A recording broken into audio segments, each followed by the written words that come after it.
At 0400 hours on January the 26th, 1945, Second Lieutenant Audie Murphy crouched in a shallow foxhole at the edge of the Bad Reeder Forest in northeastern France, the bitter winter air cutting through his uniform. The ground beneath him was frozen solid, making even digging a proper defensive position nearly impossible. In the dim pre-dawn light, he could just make out the looming shapes of 6 German Mark V tanks advancing across the snow-covered clearing, accompanied by 250 infantrymen, moving with grim determination in white winter camouflage.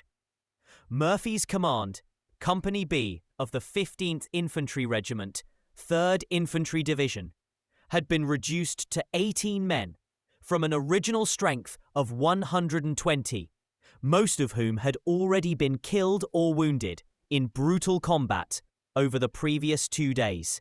Murphy himself had assumed command less than 12 hours earlier, the youngest officer in the company at 19 years old, suddenly responsible for the lives of the men still standing. 2 days earlier, on January 24th, the 15th Regiment had received orders to capture the heavily wooded area near Holtz. The previous unit, the 30th Regiment, had attempted the same task, but had been decimated. They faced 10 enemy tanks and over 100 infantry, but the frozen ground made defensive positions nearly impossible, and they were torn apart. By midnight of January 25th, Murphy's Company B had fought their way 600 yards into the forest, but the cost was catastrophic. 102 of 120 men were killed or wounded before even reaching their assigned position, and all other officers were dead. Murphy, alone as officer, understood the stakes. The forest dominated the nearby German stronghold of Holtz. Losing it would expose the entire 3rd Infantry Division's flank, potentially allowing German armour to strike regimental headquarters just a mile away. Army doctrine was clear. When facing overwhelming odds, retreat and preserve your unit. But falling back was not an option. Not for Murphy. Positioning his men in a shallow U-shaped line, the forest flanking either side, Murphy coordinated what limited support he had. 2 M10 tank destroyers from the 601st Tank Destroyer Battalion under Colonel Walter Tardy had arrived at dawn. One vehicle took position 40 yards ahead, the other on the dirt road behind the American position. Murphy set up his command post in a drainage ditch, just 10 yards ahead of the rear M10. With a field telephone connecting him to battalion headquarters, by 1400 hours, the German attack began. From a mile away, Murphy could see 6 tanks moving deliberately through the clearing. Infantrymen moved fast across the snow, their white uniforms blending with the frozen landscape. He called in artillery support, adjusting fire with precision that would be remarkable even for a seasoned officer twice his age. Within minutes, German 88mm shells tore into the forward M10. Smoke poured from the engine compartment. The crew abandoned the burning tank destroyer, running for cover. Murphy observed the advancing German infantry and made a decision that would define his legacy. He would stay at the command post, directing artillery and covering the withdrawal of his men. When his 18 men pulled back into the forest, Murphy made a daring, almost unthinkable choice. He ran toward the burning M10, climbed into the turret, and operated the .50 caliber Browning machine gun mounted there. With 1,000 rounds of ammunition at his disposal, he faced 250 enemy soldiers and 6 tanks alone, exposed to fire from 3 sides, the M10 ready to explode at any moment. Murphy's calculated courage was extraordinary. Each burst of fire tore through advancing German infantry, while artillery, coordinated by Murphy, rained destruction behind them. In 1 hour, he had killed or wounded approximately 50 enemy soldiers, all while bleeding from a previous hip wound, hands burned from the gun barrel, and facing near certain death. By 1500 hours, the Germans were in full retreat. Company B reoccupied their positions, 18 men intact, 0 killed or wounded, except Murphy. The 6 German tanks, unable to advance without infantry support, withdrew. The battle for Holtz was won. Murphy's decision to climb atop the burning M10 tank destroyer was unprecedented. Army manuals of the era explicitly cautioned against exposing oneself to direct enemy fire, particularly when facing both infantry and tanks. Yet, in that split second, Murphy understood a simple truth. If he did not draw the Germans' attention, his men would not survive. As he mounted the turret, he could feel the heat from the fire licking at his legs. The engine compartment was a roaring furnace, and black smoke stung his eyes every moment. The threat of a massive explosion hung over him. The M10's ammunition could detonate if struck by a single tank shell. Yet Murphy focused. His training, instinct, and raw courage overrode fear. From this vantage point, he could see the entire clearing, tracking every movement of the advancing infantry. The Germans were disciplined, moving in squads, attempting to flank the small American force. Murphy's first bursts of fire shredded enemy lines. He shifted his aim constantly, alternating between long bursts and single shots, to maximize casualties while conserving ammunition. Historical records, including after-action reports and eyewitness testimony from surviving members of Company B, indicate that Murphy's rapid targeting and deliberate shooting directly disrupted the German advance. His actions bought critical minutes, allowing artillery fire to strike with devastating effect. German soldiers later described the scene as a ghost machine gun firing from nowhere, a phantom that appeared and disappeared, leaving chaos in its wake. At one point, a German tank shell exploded nearby, sending shrapnel across the M10's turret. Murphy was thrown off balance, but remained in position, gripping the gun with hands burned from heat. He could hear bullets ricocheting from the metal hull, and snow around him erupted as tracer rails hit the ground. His men later recounted seeing him as a lone figure against the enemy, firing relentlessly while smoke and flames enveloped him. The psychological strain on Murphy during this hour cannot be overstated. Even elite soldiers rarely face sustained exposure to death on this scale. His heartbeat, adrenaline, and mental focus were pushed beyond human limits. Modern research into combat stress shows that soldiers in similar situations experience tunnel vision, auditory exclusion, and dissociation. Murphy later described the battle in interviews as, "Time slowed, but every second felt like an eternity." Murphy also directed artillery fire during this time, using a field telephone to call coordinates to nearby units. He adjusted the timing and trajectory of shells, ensuring that German infantry advancing from the forest edge were systematically neutralized. This combination of direct and indirect fire demonstrated extraordinary tactical awareness, particularly for a 19-year-old lieutenant with only months of combat experience. By 1600 hours, the Germans began to withdraw, recognizing that the American line was impenetrable. Murphy, still on the turret, finally climbed down as the clearing was secure. His men, exhausted and frozen, gathered around him. Of the original 18 soldiers, not a single man was lost during the final German push, a testament to the precise combination of courage, leadership, and tactical genius. The aftermath of the battle left Murphy physically and mentally scarred. His hands were blistered from the Browning machine gun. His uniform was blackened by smoke, his boots caked in frozen mud. But the psychological toll was far greater. The intensity of the combat, the close proximity of death, and the responsibility for his men's survival would shape the rest of his life. Tactical significance. Holtz was a choke point. Failure would have exposed the division's flank. Enemy perspective. Germans described Murphy's firing as a ghost machine gun. Combat stress insight. Modern PTSD studies explain Murphy's dissociation and tunnel vision.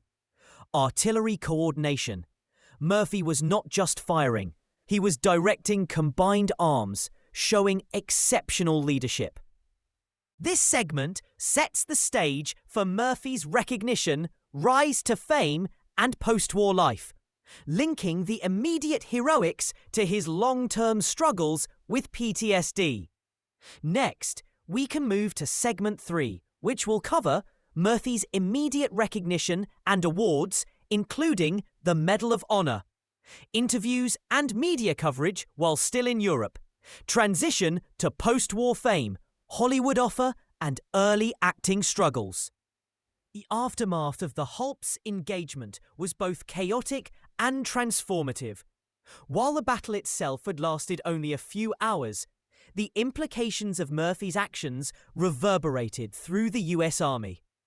Reports filed by his commanding officers described the event as an extraordinary act of gallantry under direct fire.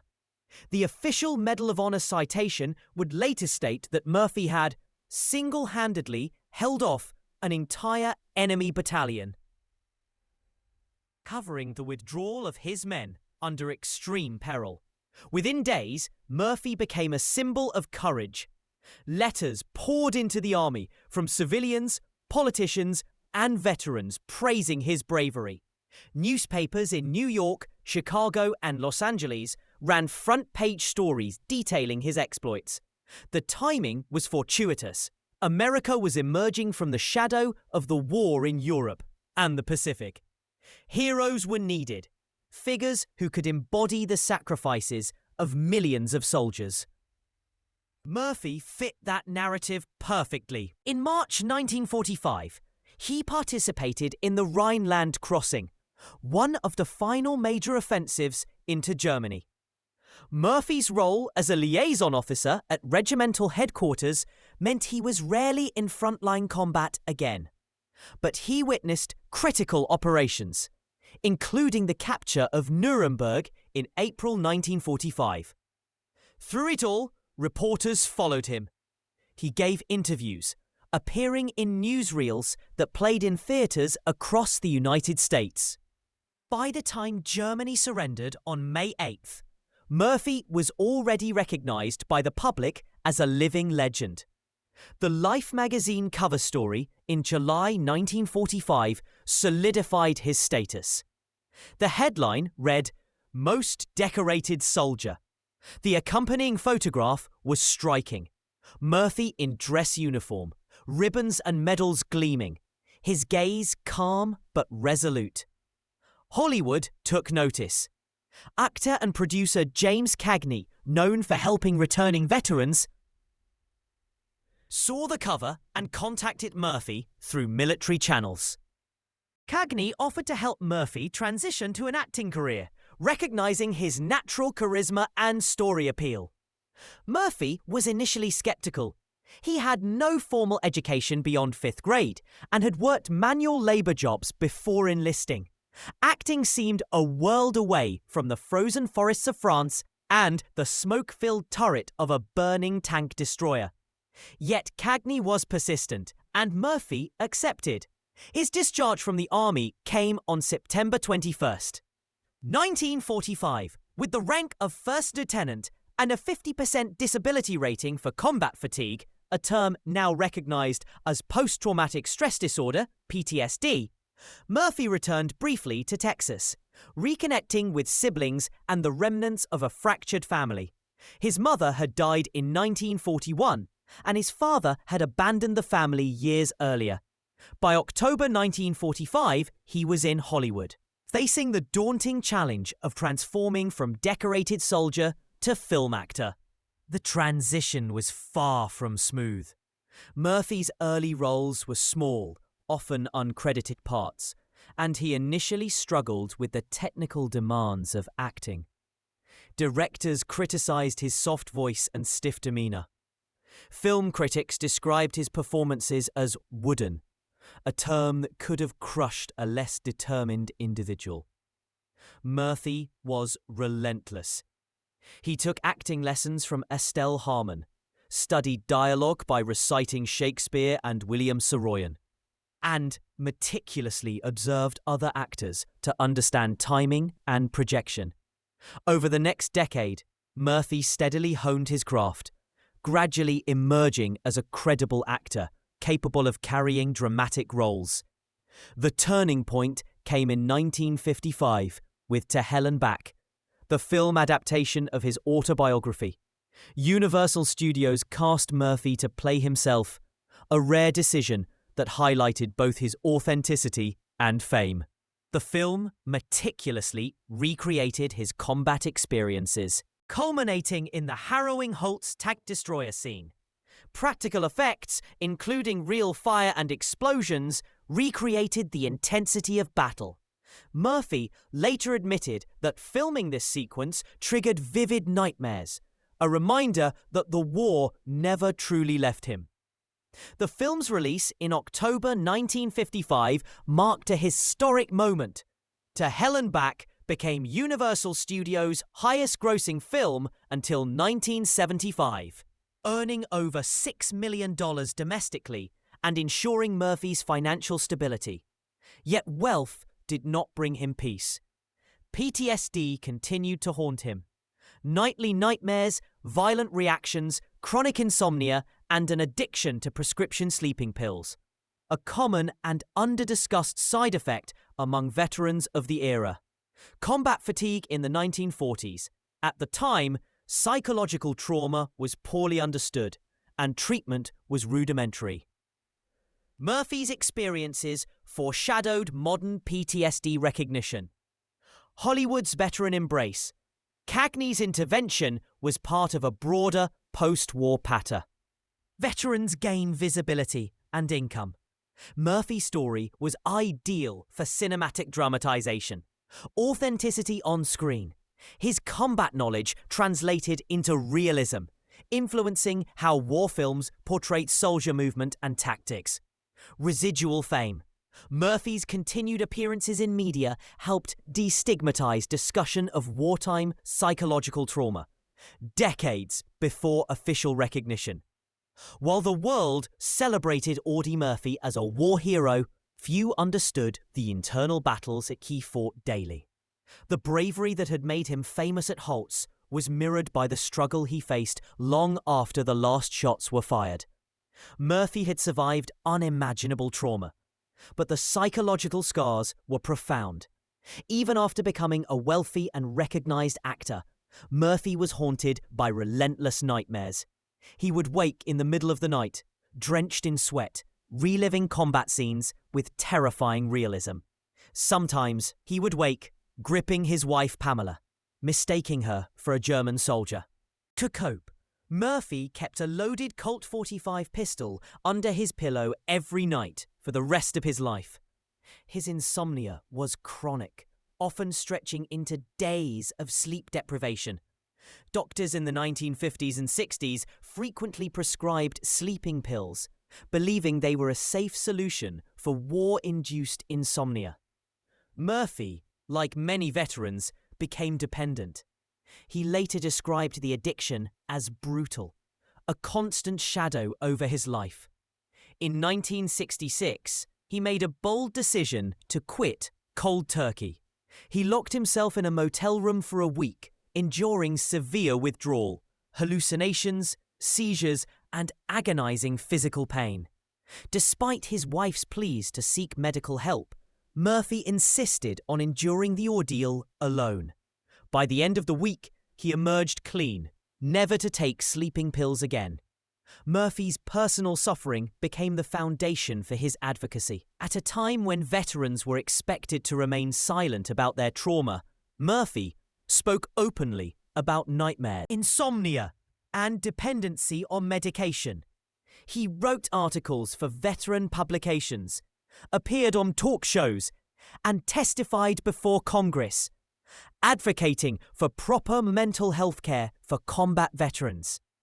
Murphy's early advocacy paved the way for modern PTSD treatment. His insistence that veterans deserved care challenged the military and the Veterans Administration, forcing institutions to reconsider how they approached psychological trauma. The Audie Murphy Memorial VA Hospital in San Antonio, Texas, named after him in 1973, continues to provide specialized PTSD treatment, a lasting testament to his efforts. Amid fame, wealth, and public responsibility, Murphy sought stability at home.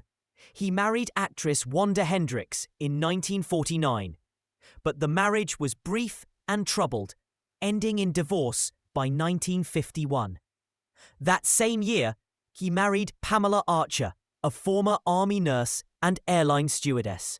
Together, they had two sons, Terence Michael Murphy, 1952, and James Shannon Murphy, 1954, named after close friends and fellow soldiers from the war. Life with Pamela was not easy. Murphy's PTSD manifested in mood swings, violent nightmares, and difficulty with intimacy. Yet Pamela remained supportive, understanding the burden he carried. Their marriage lasted 20 years until his death, providing him the personal anchor he desperately needed amid the turbulence of Hollywood and public life. Murphy's acting career continued throughout the 1960s. He appeared in 44 feature films, mostly westerns and low-budget action movies. His authenticity as a soldier brought realism to the screen, and audiences appreciated the genuine portrayal of combat and heroism. Beyond acting, Murphy pursued songwriting, composing country and western songs that became hits for other artists. Dean Martin recorded Shutters and Boards in 1962, and Jerry Wallace recorded When the Wind Blows in Chicago. These royalties, combined with earnings from To Hell and Back, provided temporary financial security. However, Murphy's life was never free from the war's shadows. Poor investments in horse breeding, real estate losses, and back taxes meant that by 1970, he was financially strained.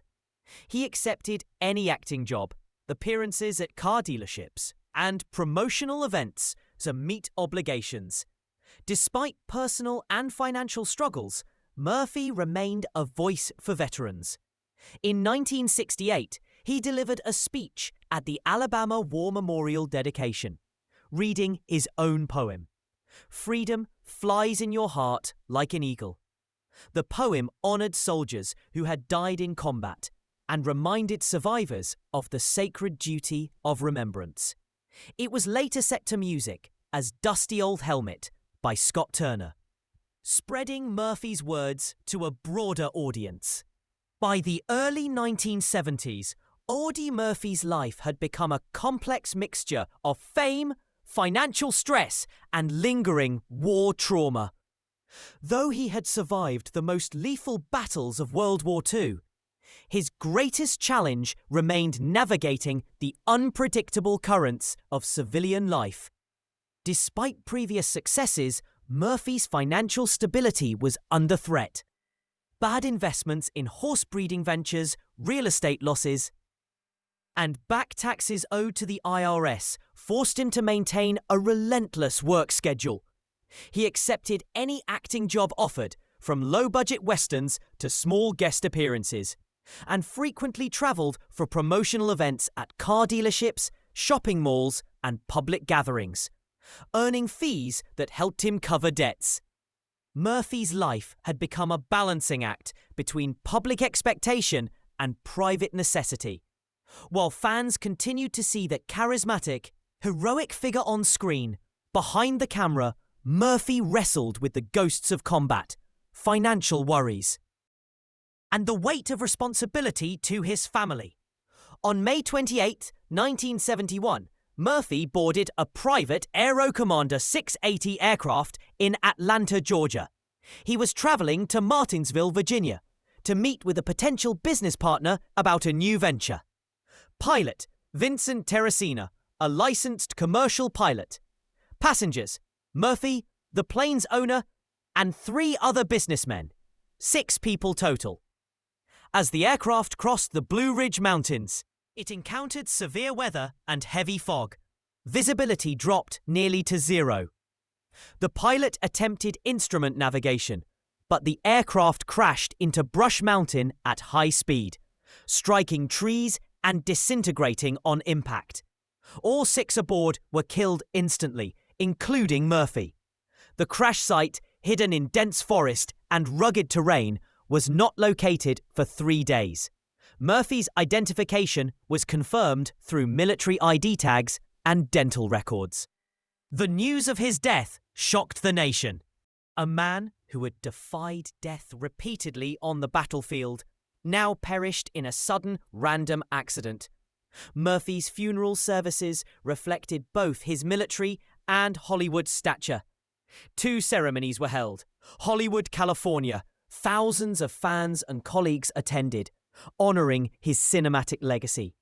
Farmersville, Texas. His hometown service at the First Baptist Church celebrated his roots, his heroism, and his humanity. Murphy was then laid to rest at Arlington National Cemetery on June 7, 1971, with full military honors. An honor guard from the 3rd Infantry Division participated. His flag-draped casket was transported on a horse-drawn caisson.